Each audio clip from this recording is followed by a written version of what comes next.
কাফি বৃষ্টিতে ভেজা নবী করিম সাল্লাল্লাহু আলাইহি সাল্লামের সুন্নাহ, এটি সঠিক।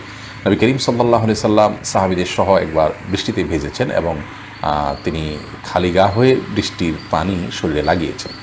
তখন সাহাবীরা জিজ্ঞাসা করেছিলেন, ইয়া রাসূলুল্লাহ, আপনি এমনটি কেন করলেন? নবী সাল্লাল্লাহু আলাইহি সাল্লাম তখন বলেছেন যে এটি আল্লাহ তাআলার বৃষ্টিতে এমনিতে আল্লাহ তাআলার রহমত।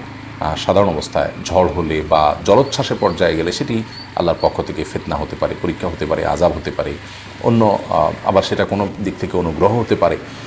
তো বৃষ্টিটা এটা সাধারণভাবে এবং আপনার মৌলিকভাবে যেহেতু রহমত আল্লাহর পক্ষ থেকে, তিনি বলেছেন যে এটি সবই আল্লাহর তরফ থেকে নাজিল হলো, যার কারণে সেটি আমি শরীরে ধারণ করছি। এখান থেকেই পরিষ্কারভাবে বোঝা যায় বৃষ্টির পানি এটা শরীরে লাগানো সুন্নাহ। আরেকটি গুরুত্বপূর্ণ সুন্নাহ এক্ষেত্রে আছে, সেটি হলো যখন বৃষ্টি হয় ওই টাইমটাতে দোয়া কবুল হয়।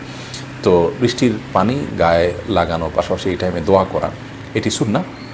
গায়ে লাগানো সুন্নাহ মানে এই নয় যে বৃষ্টি হলেই আমাকে নেমে যেতে হবে, বরং মাঝে মধ্যে বা কখনো এরকম করলেই